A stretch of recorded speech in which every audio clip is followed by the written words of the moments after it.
Three former Calypso monarchs among those who made it to this year's finals. Dominica receives its first cruise ship call since Hurricane Maria, and Alec Athena's top scores in the ICC World Cup. Hamidona John Baptist with the Channel 5 News. Details of these and other stories coming up.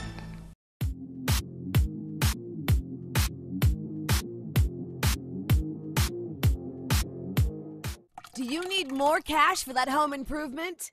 Then come to Fast Cash, where we give you more. At Fast Cash, our customers get more funds and more time to repay. But wait, can't come to us? We'll come to you, and our mobile officer will get you on your way. Small businesses, consumers, and taxi owners. Fast Cash has more for everyone. Simply call or visit any of our locations for more. Smarter, faster, better. Fast Cash. Terms and conditions apply. Rudolph Thomas Enterprise in Portsmouth, your suppliers of building materials and hardware products. Over 20 years experience in the business. Rudolph Thomas has lumber and plywood, galvanized and fenced pipe. Check out Rudolph Thomas for ceramic and vinyl floor and wall tiles, nails, nuts and bolts, paint and painting supplies. And check out their line of electrical and hand tools. Go now to Rudolph Thomas on 1240 Bay Street in Portsmouth. Welcome back. First up, former Monarchs Dice, Tasha P and Scrunter are through to the finals of the 2018 Calypso competition. Andrea Louis has that story. The 9 Calypsonians who got the judges' nod to move forward to the final leg of competition were first timer to the finals, Chris Sylvester, Chris B, with his song Dominica Still Nice. We are lazy people like mice, rodents such as rats and mice, but the country still nice, mommy. Oi, oi, greedy people eating twice, while some others can get a size, but the country still nice, baby. Oi, oi, big man buying whiskey and ice, poor man buying nanny and spice, but the country still nice, baby. Oi, oi, you know Dominica grow no rice, but we have other foods to suffice, but the country still Dominica. Soul female Calypso monarch Tasha Peltier, Tasha P, former 3-time monarch Andrew Basil Discrunter, Trinidadian Stefan Subero, going by the stage name Stefan, veteran Calypsonian Emmanuel Salamat Dihexi, whose last showing in the finals was 18 years ago, was successful with his song Saki Sao Se Sao. Saki Sao Se Sao, Dominica le toujours là. One big family, branches on a sweet mango tree. Oh, yo, it's time to reason. We can never do it alone. Dominica is our own. Charity begins at home. Some of us, we too damn lazy. We prefer to borrow first. Some of us, we too damn greedy. Never put a penny in the common purse. Second timer to the finals, Jude Deloney, JD, seasoned finalist Daryl Bob, De Bob, experienced Calypsonian Murphy John Jules, Sai, and former 8-time monarch Denison Joseph, Dice. The grand finals of the 2018 Calypso competition is scheduled for Saturday, 10th February at the Newtown Savannah. Reporting for Channel 5 News, I am Andrea Louis. Dominica received its first major cruise call on Sunday. Here's Andrea Louis with that story. Though a wet and rainy day, it was still a scene of celebration on the Dame Eugenia Charles Boulevard as tourism stakeholders gathered to welcome German ship Mindshift 3 of TUI Cruises, which made its first stop to Dominica for the 2017-2018 cruise season. This is the first official major cruise call to Dominica since the passage of Hurricane Maria. In October last year, the Ministry of Tourism declared that Dominica will be ready for cruise business by January 2018, and the ministry was true to its word. Minister for Tourism Robert Tang said a lot of work went into making sure Dominica could welcome cruise visitors this month. It sends a signal that Dominica is ready for tourism, both stayover and cruise. It means that with more ships having the confidence to come here, it means more persons can begin to earn income as a result of tourism. Over 3,000 people are directly employed by the tourism sector, so you can well imagine how many people have not earned income. A lot of work has been done in order to make this a reality, making sure the sites are okay, the reception centers are okay, the trails to the sites are okay, even the roads as much as possible as we could do to get to the sites are okay, cleaning up the city. So a ton of work has gone into that.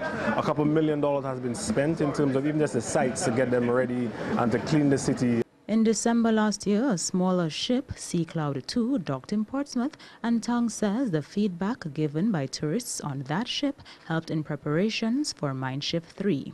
The smaller ships that came into Portsmouth definitely gave us an indication of some of the things that we had to do. I think the biggest issue had to do with the cleanliness of the areas, but it's a challenge because you clean and then people put back out garbage. You clean and then people put back out garbage. So that is always a challenge. So the important thing is to listen closely to all of the comments from the visitors, to also look around with a critical eye and try to address those issues as quickly as possible. Mein Schiff 3 has a passenger capacity of over 2,000 and is captained by Tobias Peach, who said it was an honor to be the first major cruise call to Dominica since the storm. Thanks as well for the honor to be the first cruise or the big cruise ship coming here to Dominica and introduce a series of cruise ship again. Hopefully we'll call you in the future back again, and as well for the warm welcome we had this morning, starting with the pilot. Everything worked smooth. And he told us as well that your guys working up to this morning to prepare the pier and everything for us ready to dock. And I have to say it worked everything perfectly fine. We're completely satisfied and happy to be here. And I hope and I'm really sure that our guests will appreciate this and will be happy as well to visit your nature island. And I think they will keep Dominica in good memories. And I'm looking already forward for the next call in 14 days here. The captain was also presented with a plaque as a mark of the country's appreciation for being the first major cruise ship to dock post-Hurricane Maria.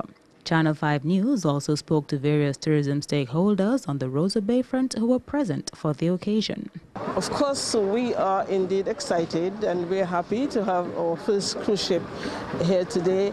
All of us have been out of work since April, in mid-April, the season ended. And we were looking forward to a full season because from what we saw from the schedule, we were going to have a packed season. And we could not prevent Maria. However, we're looking ahead and we're hoping, based on the number of ships we have to call in for the rest of the season, the tour guides will be able to benefit in whatever way possible. Because as you know, we all have our families, we all suffered loss during the hurricane, and we just hope that whatever it is, that we will make the best of it. I must say that we are very happy, we are very elated to have a cruise ship in port today, 28th of January 2018. On the 19th of September, no one probably would have thought that we probably would have a cruise ship in port that fast, that quick. But the Almighty Father, He does His work, and He does His work in a mysterious way. And with the people of Dominica, the government and the people of Dominica, those who worked pretty hard, went through all the night last night, putting things together. For the past 2 weeks, we saw the Port Authority and everybody else who had to pull their weight, and then we're happy to have this cruise ship, TUI, from I think it's a German cruise line in port today. Oh, we are all excited, we are overwhelmed. We are so excited because so long we know nothing is coming in and we all at home and stuff. So we are excited about the cruise ship and the tourists. And what sort of preparation went into getting yourselves ready for today? Well, we had to come in earlier on, yesterday. We had to come in to put the tarpaulins on the stall, put the plywood so that we can put our tablecloth and display our stuff for the tourists. And when you woke up on the morning of 19th September, did you ever think Dominica could welcome back a cruise ship in 4 months' time? Oh my God, never. I don't think none of us here would never believe that we would be here today selling for tourists. Well, it's a welcome opportunity because we are regular every year, and of course there has been loss of income for some guys. There are one or two guys that have another job, but some of the guys in the band, five of us, a couple of the guys, that's what they depend on, they are solely musicians. So with the absence of any cruise ships coming in, of course you could imagine what it's income like for them. So we welcome that, and we trust that things go well throughout the season. Last year we had a very good season. And we're called upon many times to play with other bands like Bob and so on, other cultural groups and so, but we have been a staple, so we're happy that things are moving back on stream. Approximately 45 cruise calls are expected in Dominica for the remainder of the 2017-2018 cruise season. Reporting for Channel 5 News, I am Andrea Louis. Dominica's Minister for Tourism has hailed the country's first ever Carnival Street Festival a success. The official opening of Mas Dominique 2018 took on a different format this year, as the entire calendar of events had to be modified as a result of Hurricane Maria. A street festival on the Dame Eugenia Charles Boulevard replaced the regular road parade and ceremony, which would normally mark the opening of Carnival. The tourism minister said last Friday's street festival was a success, and the focus for Mas Dominique this year is on getting Dominicans living overseas to return home. The opening ceremony was a great one.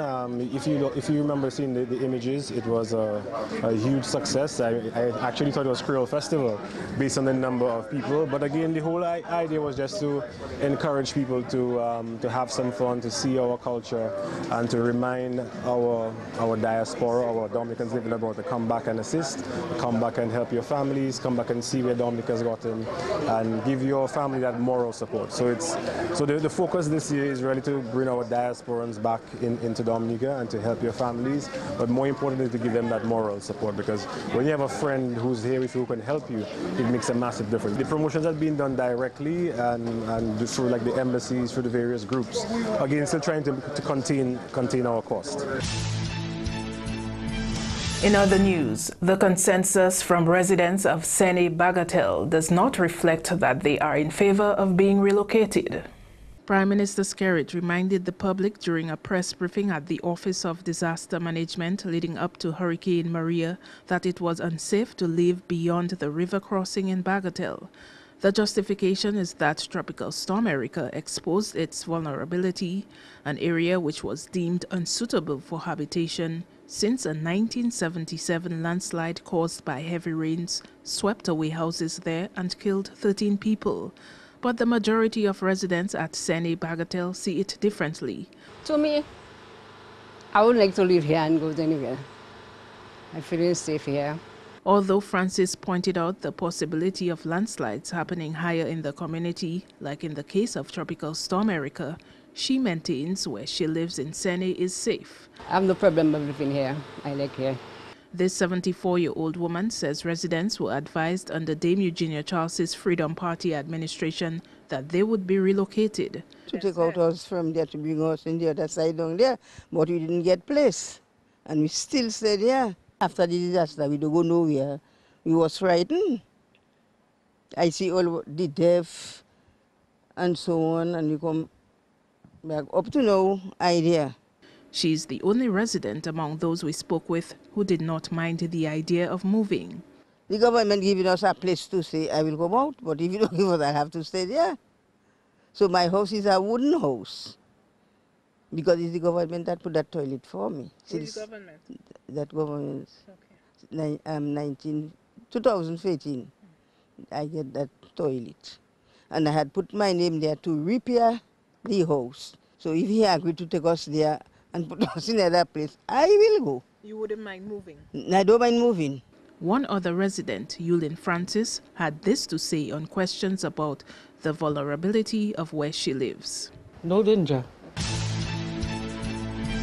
In related news, the chairperson of the Bagatelle Village Council, Angela Martin, says that the issue requiring urgent attention for residents is access to and from Sene. Martin says the real problem for Sene residents is road access, which they have been facing since Tropical Storm Erika after the road was eroded by the river. It is just that, well, we are on a ridge, and we are between, let us say, two rivers, so to speak. So every time it rains, naturally we cannot go across. but that does not mean that the rivers are such a great threat. The thing is, every time it rains, we have a problem going across the river.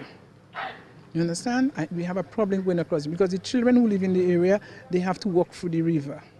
So the high school children have to take off their socks and so on, and every time, you know. So that is the only problem we have. Once you see we get a bridge, a proper crossing, that is what we need. A proper crossing, and then we'll be okay. Martin says the concern over Sene being a risky area to live is not that serious. When we really look at it, I don't think there is such a great risk where we are living. And if you look at, let us say, because of from where to where, you know, that is the big question. If the Prime Minister think of, let us say, relocating us to where? Because a number of areas now in Dominica presently needs relocation.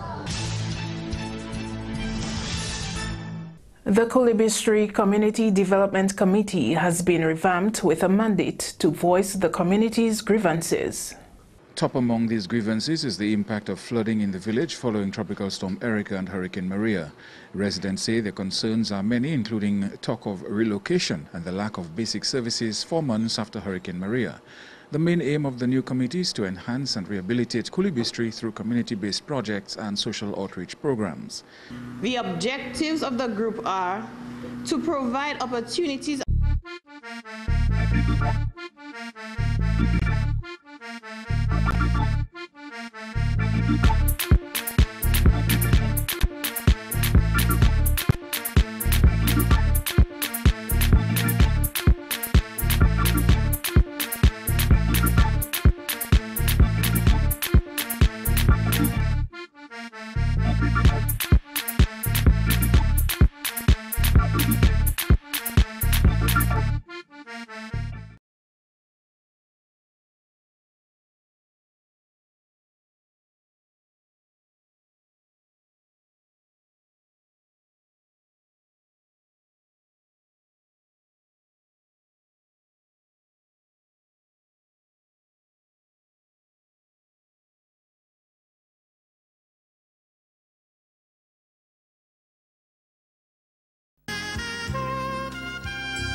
you sabotage them.